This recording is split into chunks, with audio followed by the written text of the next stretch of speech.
നമ്മുടെ സർവമായ എന്ന് പറയുന്ന സിനിമയിൽ ക്ലൈമാക്സിൽ ഗോസ്റ്റ് ആയിട്ടുള്ള നായിക നിവിൻ പൊളിഞ്ഞ് വിട്ടുപോകുന്ന സമയത്ത് എനിക്ക് പേഴ്സണലി ഫീൽ ചെയ്തിട്ടുള്ളത് അതിൽ ആ ഒരു രംഗം കണ്ടപ്പോൾ എനിക്ക് ഫീൽ ചെയ്തതെന്ന് വെച്ചാൽ വർഷങ്ങൾക്ക് മുമ്പ് കമൽ ഒരു സിനിമ ഇതേപോലെ ചെയ്തു വെച്ചിട്ടുണ്ട്, ആയുഷ്കാലം എന്ന് പറയുന്ന സിനിമ.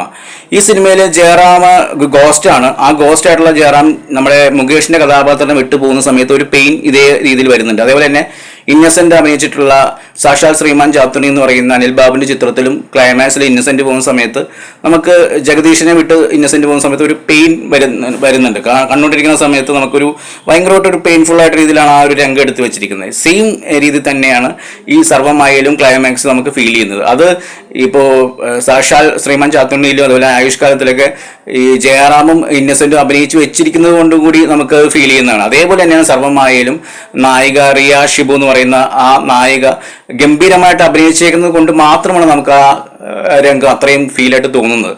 അപ്പോൾ തീർച്ചയായിട്ടും നമ്മൾ ആ ഒരു രംഗം അത്രയും കിടലായിട്ട് അഭിനയിച്ച് വെച്ചിട്ടുള്ള നായക കൈയടി കൊടുത്തേ പറ്റൂ.